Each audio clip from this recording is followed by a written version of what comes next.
set up for you today. And also, I'm really excited to announce that we have our very own student moderator from FDU. We have Dylan Roche, who will have the honor of moderating today's conversation with our very distinguished guest speaker, Dr. Jennifer Williams. And at this time, what I would like to do before transitioning and handing it off to Mr. Roche, I will read his bio. And again, for all students, welcome to the UN NGO Pathways Forum. This is a focus on the SDGs in action. And for many of you who have not taken or enrolled in the Global Issues course, the SDG simply stands for Sustainable Development Goals, which are the 2030 SDGs. For as our student speaker today, our student speaker is again Dylan Roche, who is born and raised in New York City, but currently resides in New Jersey. He is a junior majoring in computer science here at FDU Metro campus with a concentration in computer science and cyber security application. He enjoys in his spare time playing video games, programming, of course. He has a vested interest in Edutech. He's really good with the guitar, as well as spending time with family and friends. All right, Dylan. He's also has a vested interest in learning about new innovative technologies, specifically tech ed, and most importantly, how they continue to evolve across fields of communication, medicine, gaming, but most importantly, how do these technologies benefit society and improve and push humanity forward? Again, Dylan, congratulations and all the best today. At this time, I will transition the forum over to you, sir. Thank you so much for that introduction, Professor Gooden. I'm very happy to be here, and I'm honored and I'm thrilled to be your student moderator for today. I wanted to first welcome Dr. Jennifer Williams to our session. I'm very excited to be here and to learn more about tech ed and the applications and its various applications and how it can make the world a better place. I'd like to begin by reading Dr. Williams's biography. So Dr. Williams has dedicated herself for nearly 25 years to the field of education through her roles as an education activist, professor, school administrator, literacy specialist, and classroom teacher. She speaks, writes, and consults on practices that develop global perspectives and social good through creative uses of technology, and her research interests include innovations in teaching, learning, equity, diversity in education, and social action. Jennifer is inspired every day by teachers and students that are catalysts for making the world a better place. I mean, that's just an incredible resume. But I wanted to begin by just kind of breaking the ice, Dr. Williams. I just wanted to ask, you do a lot of work with the UN, but I wanted to ask, if you were elected to be the Secretary General of the United Nations, what would be your first order of business? What would be the first thing that you would do? Well, thank you for that question, Dylan. And before I jump into answering with a response, I wanted to thank both you and Jawaria for your work in preparing for today's session. And of course, to Professor Gooden for the invitation back. I think it's my third time with you all, and I always enjoy so much being here and really appreciate your emphasis on the SDGs, on education, and for bringing me in. So that would be a pretty big role. I have to say that I am living my dream as an educator, so I'm in the exact role that I'd want to be in. But I really feel like the first thing I would do is to bring focus to community-led activism, finding ways to empower the people to not just bring top-down approaches into the work, but really bottom up. So I think those types of things are happening, as we'll talk a little bit about today. I have seen that the United Nations is an accessible space for people like me, just a teacher, in ways that I can get involved, but I'd love to see that continue on. So thank you for that thoughtful question. No problem, no problem. I wanted to now jump into tech ed. And, as I was preparing for this event, I was just researching how technologies has been integrated, across various sectors. And being a computer science major, I'm surrounded by technology all of the time. So I'm constantly researching how technology is being integrated, into various things. And I'm constantly blown away, One example that I was reading was that there's like a smartphone app which can detect the level of pathogen in an environment, which I think is remarkable. But just to kind of bridge the gap here and link this to EdTech, I was wondering if you could elaborate on how technology can play a role in major socioeconomic development, and further to that, as students of FDU, how can we contribute to the social good via the use of technology? Hmm, that's a great question. So I can say, and just maybe even bringing in my personal experience with EdTech. So I started off as an English teacher. I envisioned that my world was going to be in a classroom with desks and a bulletin board and students. I envisioned that my whole life. I pretended to be a teacher from my bed as an 8-year-old girl. What I didn't understand was that I would be working as an executive director of a nonprofit passionate about the social issue of climate. I didn't understand that I'd be leading a team of developers and talking about things like what you're interested in, Dylan, with computer science. My last call I was on was talking about Agile and Scrum and like things I would never have thought as an English teacher I would be interested in. Jawaria doing marketing, like things like marketing and how are we able to tell our stories and share out. Being able to use technology to connect with students and individuals like you all here today. These are things that I never envisioned when I was going through my school program. So I guess my response and my advice for you is to prepare for the unknown. And like today, that might be involving technology, but with your futures and with mine, it just is the innovation of the time. And right now, I think technology is that. So being ready and open to that type of opportunity and seeing where the crossover is. I talk to a lot of young people, like my daughter's 16, her friends who will say, well, I want to go into social media and I want to like run an Instagram account and I want to be an influencer. And I'm like, that's super cool. So you're interested in storytelling, you're interested in connecting. So maybe kind of trying to move out of those lanes of what you envision something will look like. And I was like, you never know. Marketing is going to have so much more open up to it instead of just running an Instagram account. And so I think those are the moments where you all are now, and how can technology of our time, what we see right now in front of us, connect us with a cause, which for me is social good, social justice, human rights, climate change, whatever you may be passionate about. And then that tool, that technology is just a means to get where you want to go.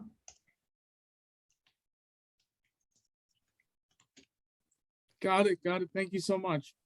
Of course. Dylan, should I transition into sharing my screen? I have some information to share over with you all today, just some stories that have been inspiring me and a little bit about my journey. Is that a good time to do that? Yes, of course. Okay, fantastic. And I'll watch the clock. So I know that we'll be together for about 30 minutes. And Dylan, if you could do me a favor, and if we do get questions from the audience, then I think the chat box is open. Just keep me posted and I'm happy to answer questions after today's session too. So let me just share my screen. All right. Dylan, you see my screen? Yep, I see it. Cool. Okay.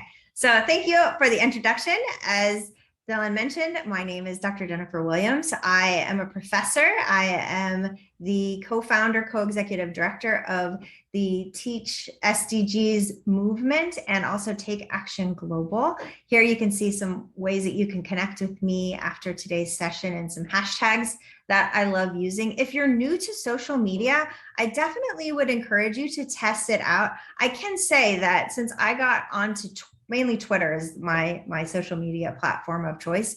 Pretty much every single opportunity that I have in front of me now, I can stem back to Twitter in some way, which is absolutely fascinating. I would never have thought that. My world was in my little town, and now it's really opened up to the whole world. So with my work with Take Action Global, we have the opportunity to work with teachers from 147 countries. We work with 20 ministries of education, and we're supporting teachers and students to take action through global collaboration. I started off as a classroom teacher, though. I was a speech language pathologist, a school principal. Then I moved into higher ed, working with pre-service teachers and currently practicing teachers. But really, I think the link from all of the work that I do is access. So for me, access really boils down to how can we ensure that everyone everywhere has access to information, to ideas, and then to opportunities. And to Dylan's earlier point around technology, technology is this space that has been able and empowered me to allow for that access with the students who I work with. So we have some of our classrooms joining, and they have 3-to-1 integration. So they have 3 devices for each student. And then some of our schools maybe have a teacher with 1 phone they're working from with limited Wi-Fi.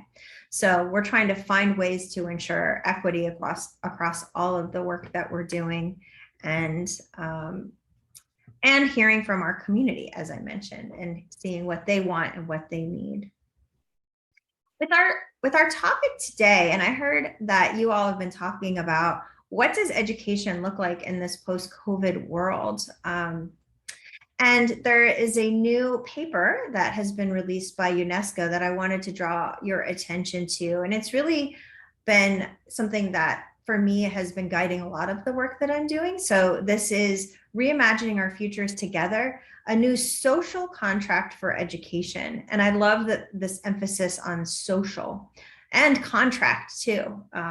What would education look like if we start to think about it in terms of a contract? And so it's broken down into these different parts that talk about things like pedagogy, curricula, professional development, looking at schools, and then looking at systems. And then today we're really going to narrow in into this first point here. And so I'll read it to you. And I know it sounds like a lot of you are joining from different areas, all interested in education, all interested in SDGs in action. So I'd love for you to consider here your future work or your current work, and how does this apply to you? So pedagogy, the methods, the practices that you're using to carry out instruction should be organized around the principles of cooperation, collaboration, and solidarity. It should foster the intellectual, social, and moral capacities of students to work together and transform the world with empathy and compassion. This next point, I think, is pretty powerful too. There is unlearning to be done too of bias, prejudice, divisiveness. So I'll repeat that one. There is unlearning to be done too of bias, prejudice, and divisiveness. Assessment should reflect these pedagogical goals in ways that promote meaningful growth and learning for all students. So what this says to me, and I have students come to me, and every student, me as an educator, I once was a student, we come with a lot of baggage. We come with a lot of experiences of how we were taught. And so that becomes our schema, our way of moving forward. So a lot of times people will come to me and will go, well, of course this generation knows how to use technology to teach. And I said, actually, not necessarily, because they grew up in a world where they weren't using technology for learning. Maybe they were using technology in their social life, but we can't make that assumption. So pedagogy. Here are these principles for dialogue and action, talking about things like interconnectedness and interdependencies, and that they should frame the pedagogy, cooperation, collaboration, solidarity, all of those things that we were talking about, which sound great, but how do they look out in action? Especially when we come from those learning environments which were really focused on consumption. A teacher in the front of the room pouring information into you. We've seen this shift in the past 10 to 15 years of, well, let's not just have consumption, let's get our students to create. But oftentimes what I was seeing is students creating for what if scenarios. So what if this were to happen? If we have a problem, how might we solve it? What would be your pitch? But how can we take that to then that next level, where instead of solving for a hypothetical problem, living in those scenarios, how might we take action on real world problems that our learners and our collaborators care about.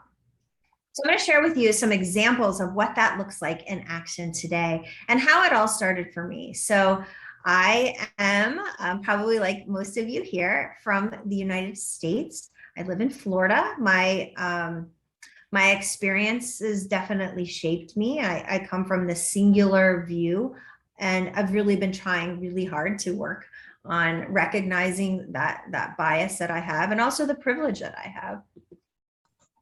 So in about 2010, I started doing a lot more work on Twitter, as I mentioned, and I started connecting with educators like Professor Gooden, who are also in these spaces and trying to find ways to make those connections to advance the work.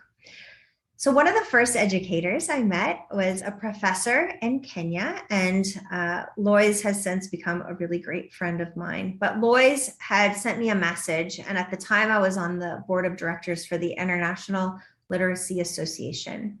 And so with my relationship with ILA, Lois had this thought that maybe I would have access to getting books to bring to her local community. So we're friends on Twitter. Lois sends me a direct message and says, "Hi, I'm an educator like you. I would be most grateful if you could help me with a problem.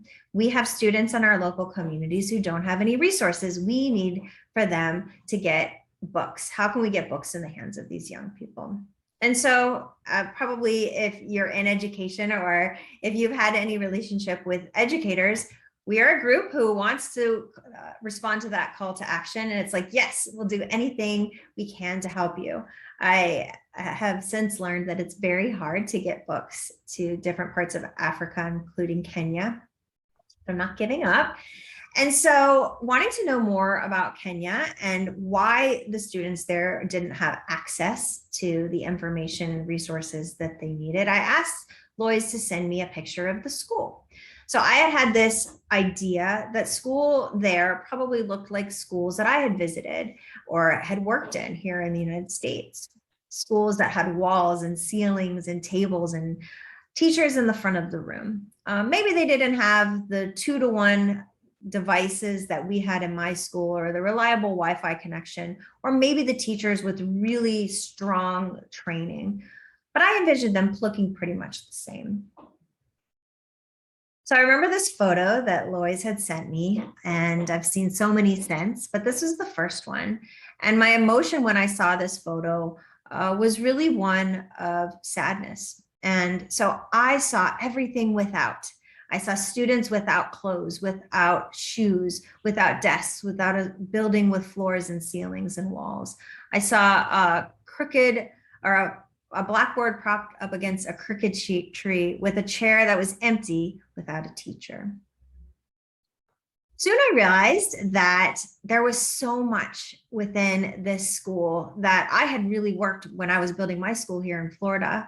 I had this goal. I want to have every student want to break down the doors to get in because they can't wait to learn. And that's exactly what the school administrators had in this school. They had children that would walk very long distances to get to class that day. And if the teacher didn't show up, then one of these older or mentor students would jump into that spot to teach. Because for them, school equaled hope and it equaled opportunity and it equaled privilege. So that changed everything for me. And I said, all right, well, now I need to learn about what school looks like in different parts of our planet as much as I can. Soon after, I met an educator named Yusuf, and he was from Bangladesh. Knowing very little about the country of Bangladesh, I asked him, and you can see here, about the same size as my state of Florida, geographically, you see that population difference. And so I asked him to send me a picture, and this is a classroom, a standard classroom in Bangladesh, and there's about 120 to 180 students in this classroom.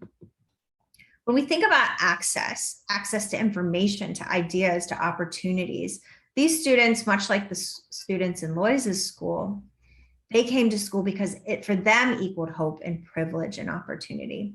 But you think about access here, you think about lighting conditions and air quality. You think about noise because It's not like in classrooms we've all been in where the teacher has a microphone and they can access the information. If you don't get to school on time, you have to sit outside. And if you can't hear when you're outside, you have to go home at night to learn from your parents. These students couldn't wait to get to school. They couldn't wait to learn. So then thinking back here about life in the United States, and I've been thinking about this for quite a long time. What might a planet of nearly 10 billion people look like? What will be the effects on our classrooms here in the United States? We're already seeing some of those effects as our schools start to become overpopulated, as teachers need to respond to demands for teaching in non-traditional settings like online learning. Now we all know Zoom, and we're all teaching in different environments. Having that view of being flexible and moving with the needs of our time. So this idea of social good and connections to SDGs, and me as an educator, that's not always something that's part of our pre-service teacher training. Social good really more reserved for the field of social work. So looking to social work for a conceptual model of social good. Services are products that promote human well-being on a large scale. And for me, this is education. This is exactly what we're doing. We're talking about things like environmental justice and sustainability, social inclusion, peace, harmony, collaboration. These are things we've been doing for as long as I've been teaching. And this is what teachers are doing every day. So talking about this for a long time and talking about that we need to bring our students together. In my school, before I moved to higher ed, we were finding ways to connect our students in Florida with students in different parts of the world. At the time, it was really complicated. We had a lot of failures. If you want to find a school in a different part of the world in 2010, it might take up to six months. You have to get with the Ministry of Ed. You have to find a school who's willing to take a risk. You need to find a school with reliable Wi-Fi connection, something that's still a problem today. And now today, we can go online, and in 5 minutes, I can go on Twitter and say, is there a classroom in Mexico who wants to jump on a Zoom call with me? And typically you can find someone. But for a while, teachers were really resistant, really not understanding where they fit into this global discussion and this conversation around social good. For me, that all changed in 2015 when the UN released with the world these 17 goals that we agreed on to reach by the year 2030. So as you all were saying, you all have been doing work with the SDGs. So you're familiar that we have 17 goals that cross science and humanities. We have our very own goal with SDG 4, quality education. I really believe for us, though, in education, we're doing work across all of these goals. This was the moment where teachers really started to say, well, I've been talking about life on land and gender equality and poverty my whole career. So they said, yes, I'd love to get involved in this work. So we started to move from this idea of why we needed to get involved to then how. So soon after finding the SDGs, we put out a tweet and tagged in the UN, and interestingly enough, they responded. So about 6 weeks later, we found ourselves in New York City at the UN headquarters building, which if you haven't visited, I highly recommend it. We also did last year a virtual tour with them because we wanted to make sure that everyone had access to those types of opportunities. And we joined them and sat around a board table with representatives from UNESCO and UNICEF and the United Nations. And they tasked us, a small group of teachers, to find ways to ensure that the SDGs were being brought into classrooms and that classrooms were being brought into the UN. So how do you do that when you're a teacher? I know how to teach. Remember, I had that vision of growing up and I had bulletin boards and desks. And how do I bring together this army of educators to tackle these 17 goals? So we did that with a hashtag Teach SDGs. And we started a website, and we, Dylan, let me just ask you a question. We're having construction here. Is it getting loud? Oh, no, it's perfect. Okay, I'm going to rely on you then. If it starts getting too loud, then I can move to another room, but I'll keep going unless I hear from you. Got it, no problem. Thank you so much. So how do we do it? one of my answers came from one of my former students. So this is Amy, and Amy was one of my university students. And so she messaged me on her first day of summer after her first year of teaching kindergarten. And if any of you ever taught kindergarten, it is hard. It is a challenging age group to work with. And so we met, and she told me about her experiences, and she told me that she had done this global collaboration project with 26 letters of the English alphabet. Students were connecting with, like, her class got H for hippo, and then they'd do a project and send it off. So being inspired by Amy, I went home that night and said, it's 26 letters of the US alphabet, 17 SDGs. Maybe I can create my own global project like Amy had done with the letters. So I created a very simple logo. I created a very simple website. And the next day I put out a tweet looking for 16 other classrooms to join me and collaborate, going back to that social contract, coming together in solidarity around a goal.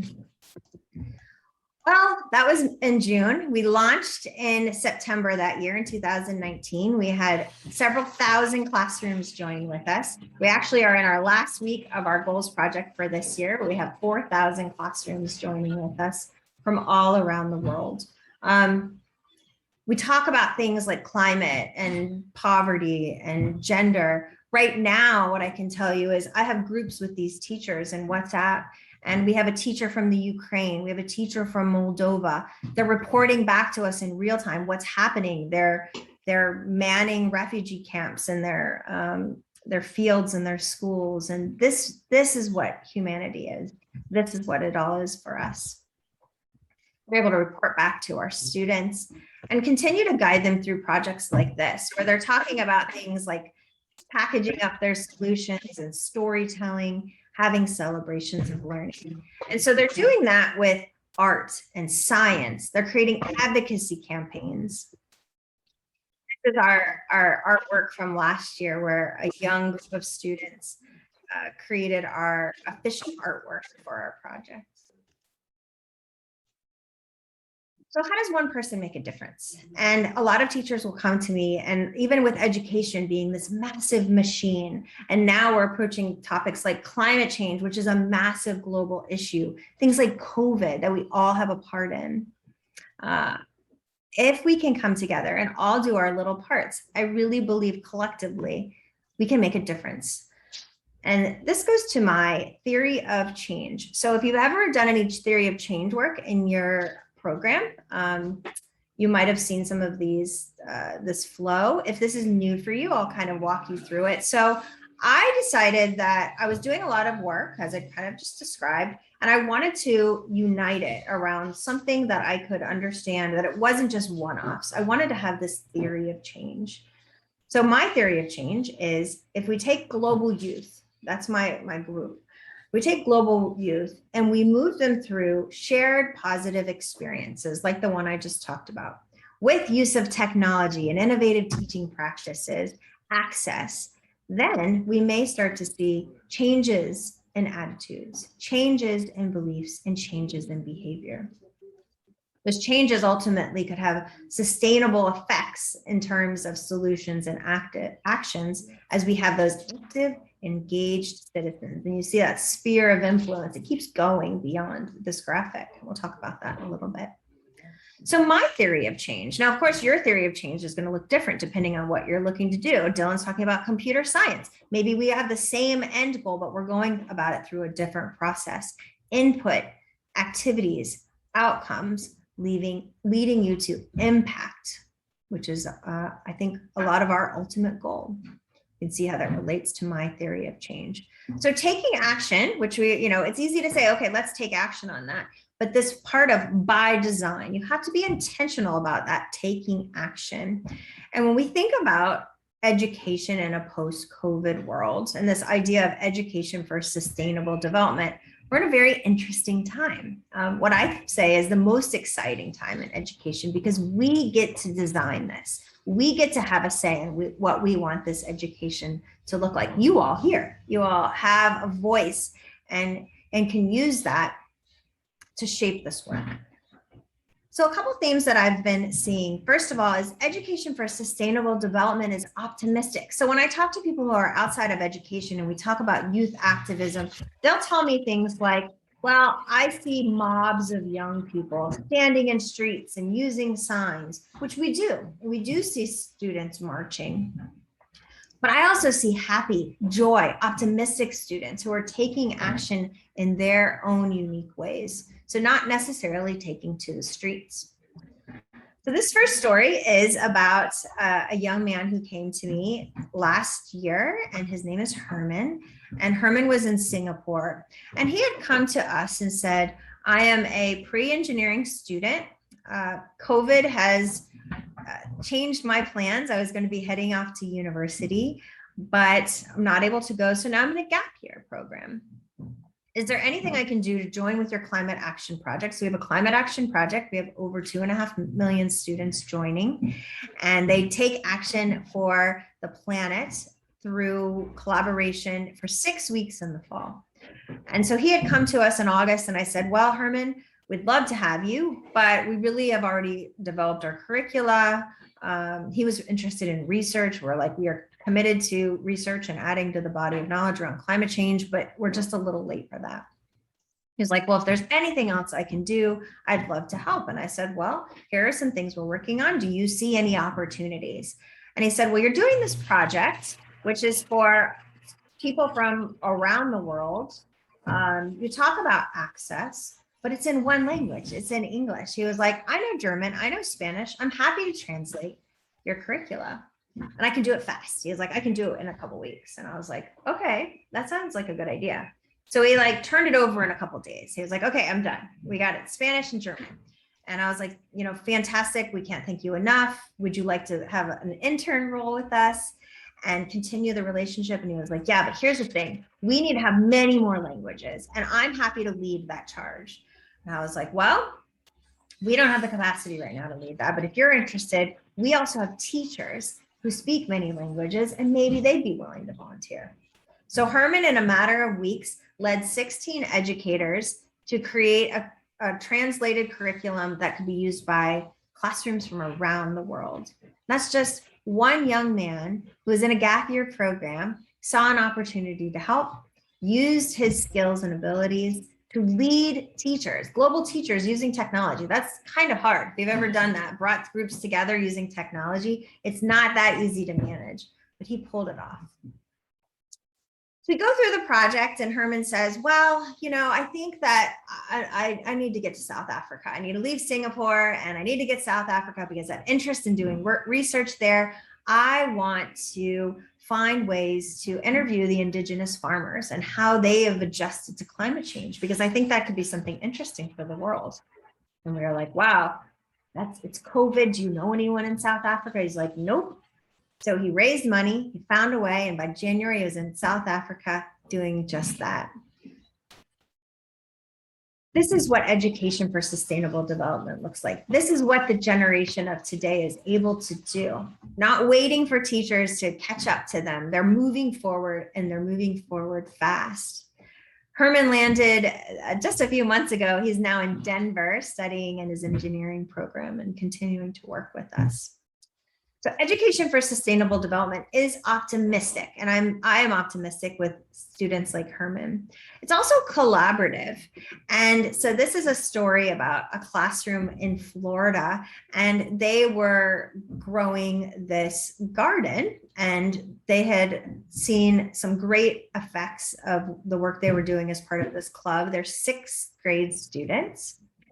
And so they said, this was a few years ago now, they said, well, what we'd love to be able to do is to take what we're learning here and share that out with other classrooms.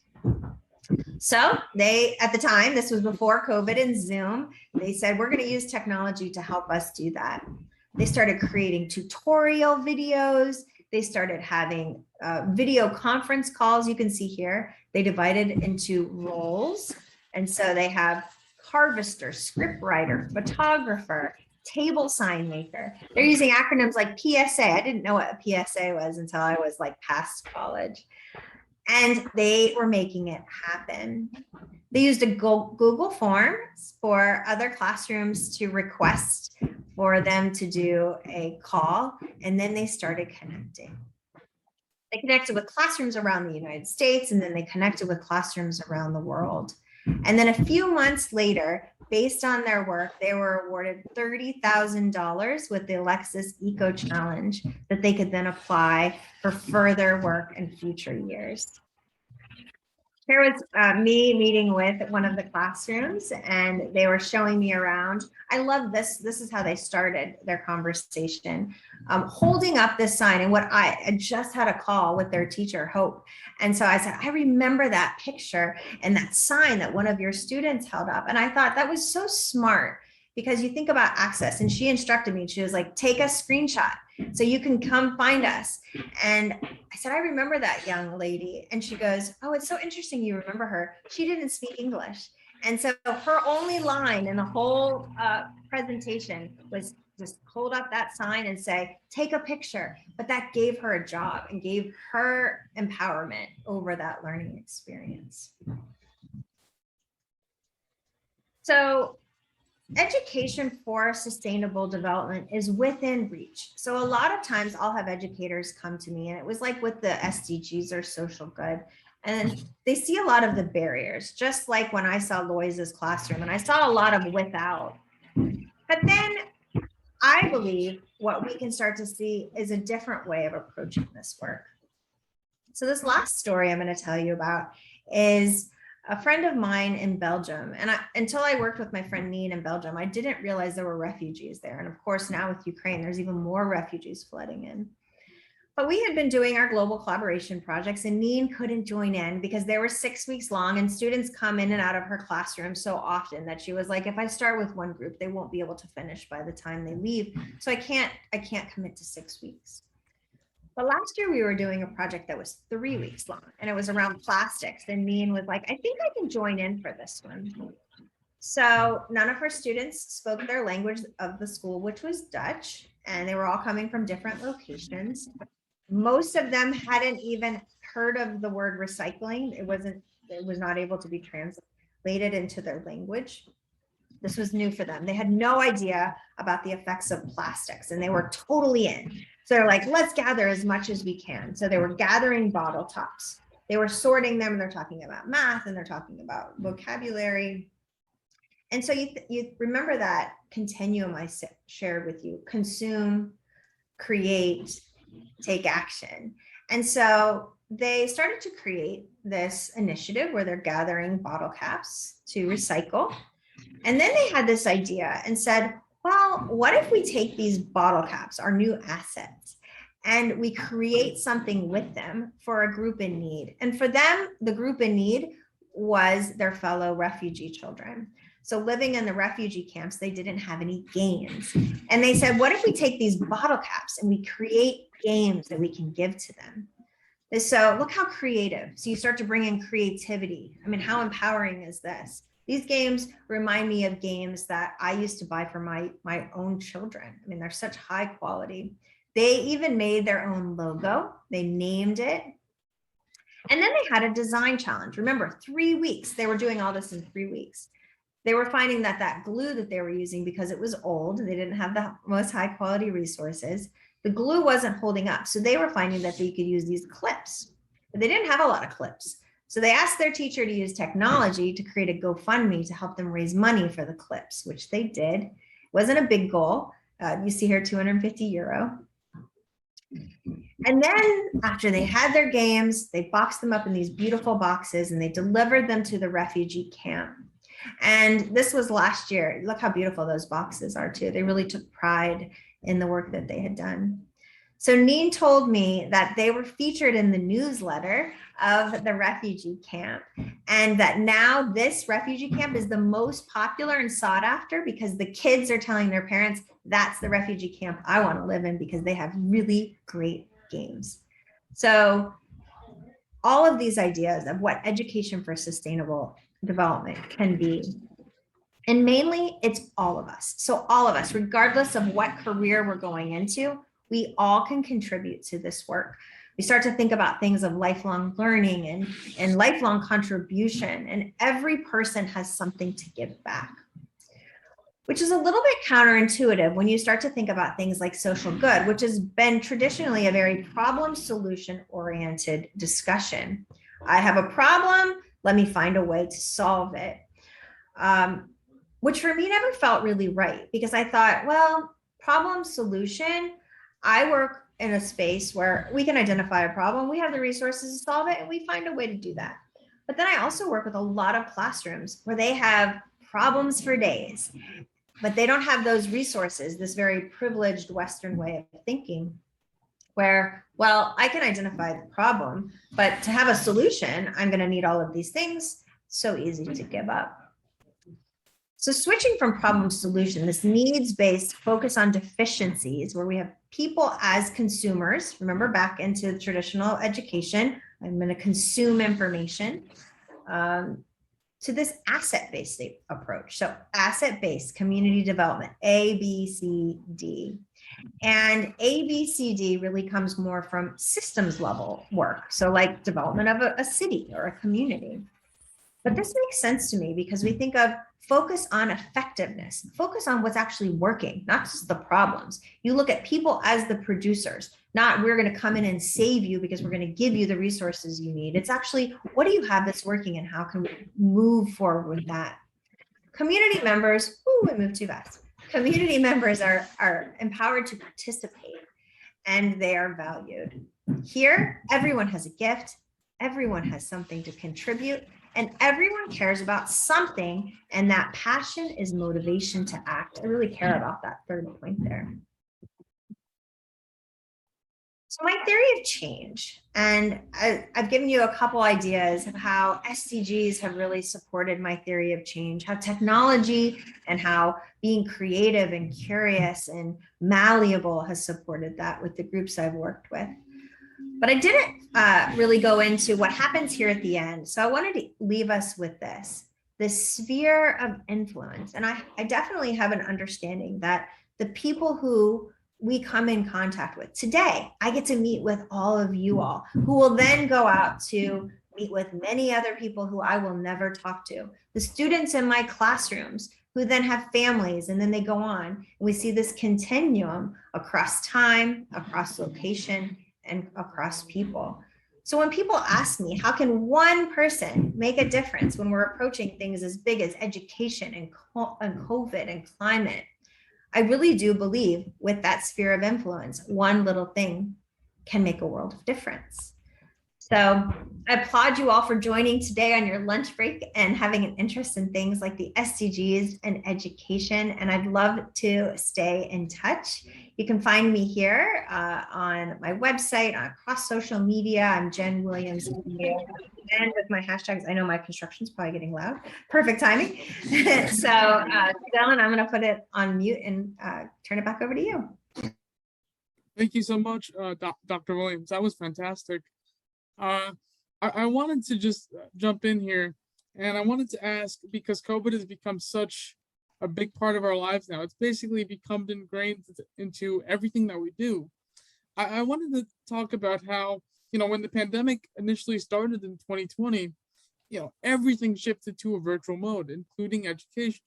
So I wanted to ask, what EdTech applications are available and relevant in reaching those vulnerable students that may have disabilities or special needs?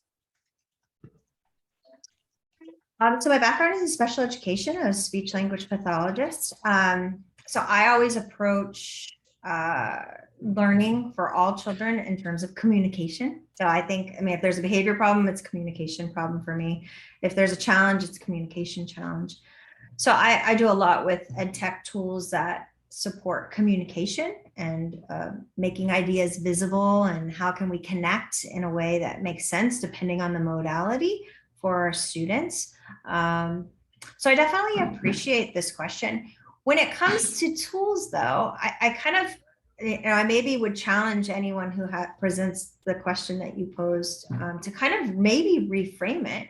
And so instead of thinking of what tool, it's what are you trying to create, what type of conditions, what type of experience, and start with that. So rather than starting with the tool, start with your goal, and then moving from there. So if it's something where you want students to be able to take their ideas and express them in a way for an audience or a peer. I love using tools like what formerly was Adobe Spark. It's now Adobe Creative Cloud Express. Adobe's a great tool, free, the free version, the education version.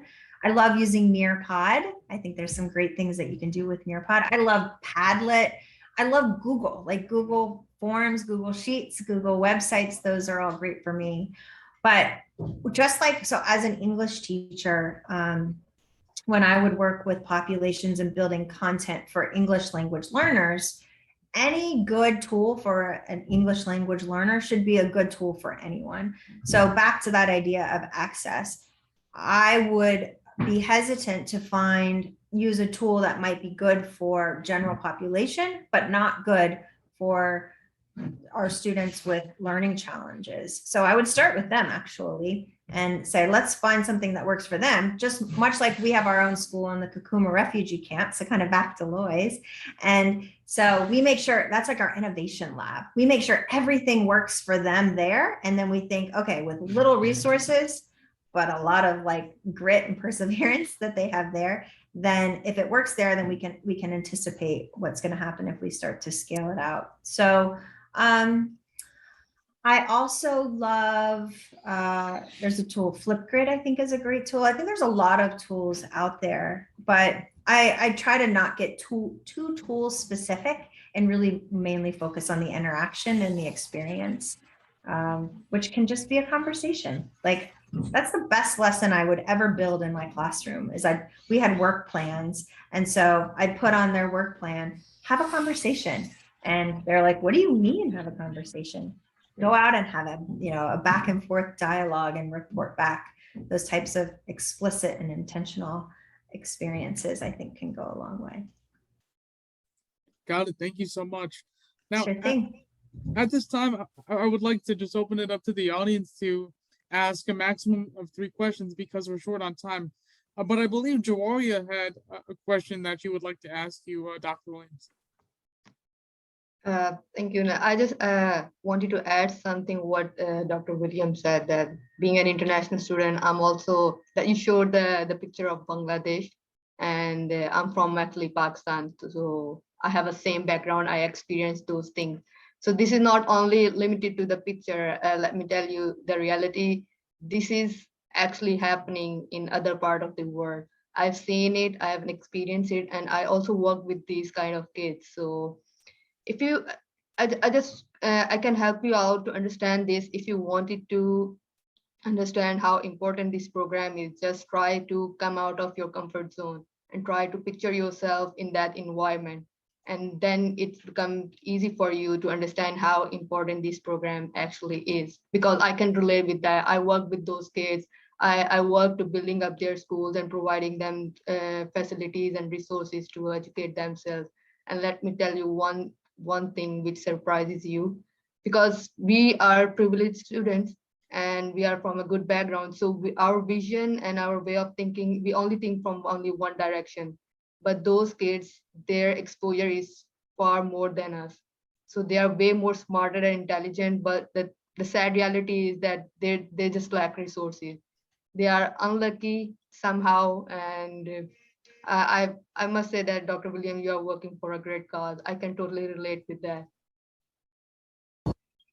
I'm so grateful for that. And I know it must be noisy. I'm gonna look at Dylan because there's like drilling happening here. But that just means so much for me to hear you say that. And I think any ways that we can use the privilege that we have and also, but you pointed out, and I recognize, just because we have this privilege doesn't mean we have those innate skills of collaborating or finding a way and sticking to it. Like a lot of the schools and the students I work with, they maybe don't come from that similar background, but boy, do I learn tons from them on that idea of grit and hard work, and then seeing those students that school for them brought hope and opportunity. So So I appreciate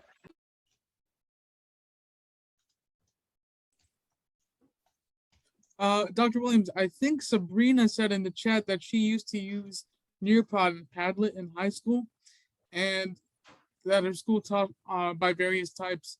I was wondering if Sabrina wanted to chime in and say anything more to that. Sure, I don't mind.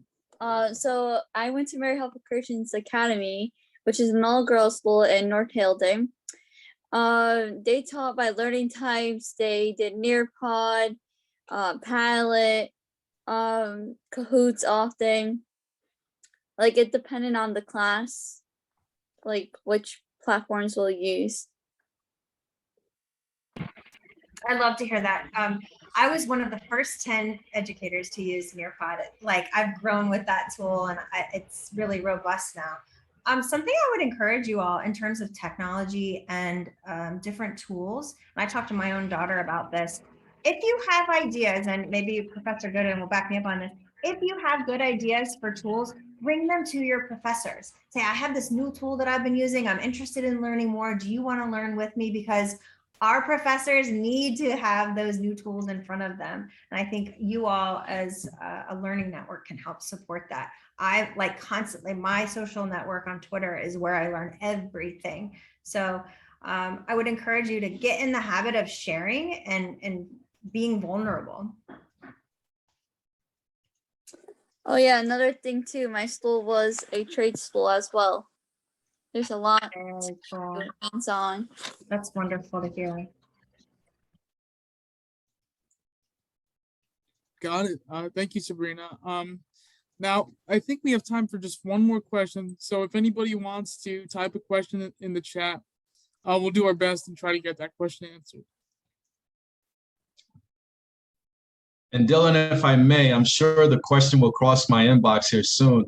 Dr. Williams, any idea about internships? That's usually a leading pressing question that students have in terms of, summer interns, co-ops, volunteerism, anything within the global scale, maybe working in partnership with your organization, or perhaps becoming a Teach SDG ambassador of some sort? Absolutely. So we do have, we have an intern program with Take Action Global, and right now we're actually hiring a developer, which we even look to students. I have a student. Well, she's a university student. She started off as our intern. Now she's our fellow. She runs our newsletter. We pay her to do that. Then we have a student who runs our social media, which is fantastic. So we are a youth-led organization. Our work is around youth activism. So who better to lead that work than young people? So we try to just get out of the way. And right now we're hiring for a full stack developer, which you just got a junior in college applied. So I was like, yes. So we do have opportunities. We are growing very quickly and would love, if you're interested in, that's specifically around climate. So climate, or just have an interest in connecting and working together in an online space, please reach out to us. And then Teach SDGs is open for everyone. Anyone can be a Teach SDGs ambassador. And we have an open call for applications in the summer. So we have young people, youth students, and we have teachers, professors. So anyone who cares about bringing SDGs to schools is welcome. We have time for one final question. Anyone in the virtual audience? Torin, Adamari, Jay Shanique, Dane, Shamal, Sakura, any questions? Well, I didn't actually have a question, but I did have a comment about, it actually reminded me of the student from Herman from Singapore actually reminded me of something that I did. It wasn't taking a gap year, it was just free time during the summer. I've noticed a lot of people had trouble working on Zoom, so I had made a small little website project because I'm an IT major, so I decided to make a little web page based on being able to it's basically a tutorial on how to set your Zoom background, because I saw that a lot of people were having trouble with that. So I made a mini website on how to set your Zoom background, and I also had a little small gallery of images for Zoom, just general Zoom backgrounds that people would want to have, something that's like, I don't know, like a tropical background or a nice looking living room maybe, or something holiday related, because it was around that time as well. And I think that actually did help me obtain an internship at, because I showcased that during one of my interviews for an internship that I earned. And I think, being able to do volunteer work and general things to help people is not just good for the world, but it really allows you to cultivate your skill and add value. So it really, I think it's very important to, think about how you can help people. By helping other people, you are helping yourself as well, because it shows that you have the skill and it shows that you have the drive to do something. Thank you, I Tara. absolutely applaud you on that too. I think that what you just described in this very overpopulated, I mean, we get lots of applications coming in and CVs. Those types of moments, what you just described is what's going to stand out to people like me who are hiring.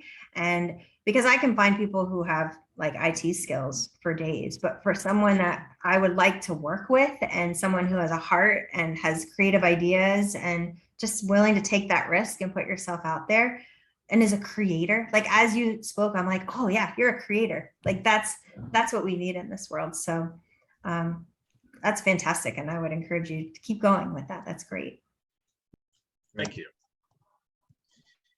And Dr. Williams, as we close, I just want to let you know I did take note of your challenge, and I will. So, as part of the global issues curriculum, we do challenge our students to not only learn about the SDGs, look at it from a perspective of sustainability and how to push humanity forward, but they're required at the end of the semester to come up with an SDG big idea. It's really fun, project-based learning, student-centered learning.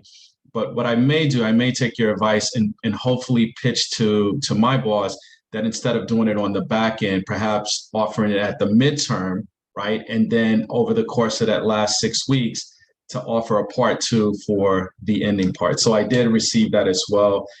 And I appreciate that for the advice. And also, I just want to say we're coming to an end. And again, I want to thank you. I know you're very, very, very busy professional. You do international work, you do motivational speaking, you speak on designated topics. So on behalf of FDU, thank you for carving out time in your busy schedule. I know you're doing home improvements in Florida and enjoying the beautiful weather at the same time. So thank you very much. Also to our global scholar and moderator for today.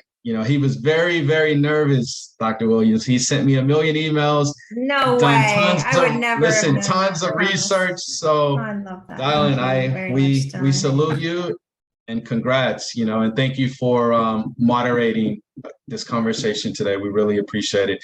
And also to the director who's over the program, Diana Civitan, to our provost who's here today, also Dr. Jason Squarza, thank you. And for all the faculty and staff who's in the audience. Students, if you have attended today, your name is logged. I will make sure that you receive an email from me today with the next steps, but thank you. And also, just a side note, as Dr. Williams talked about in her presentation, she took several students on a virtual United Nations tour.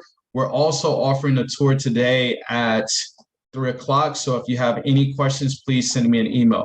But again, Dr. Williams, again, I cannot say thank you enough. I wish you all the best. And as one of your fellow Teach SDG ambassador, I'm looking forward to continuing this work and continuing touching, moving, and inspiring the world. Thank you very much on behalf of the university. Thank you. Thank you for having me. Look forward to next time. All right, bye-bye. Everyone, off the class, and thank you for your lunchtime. Appreciate you.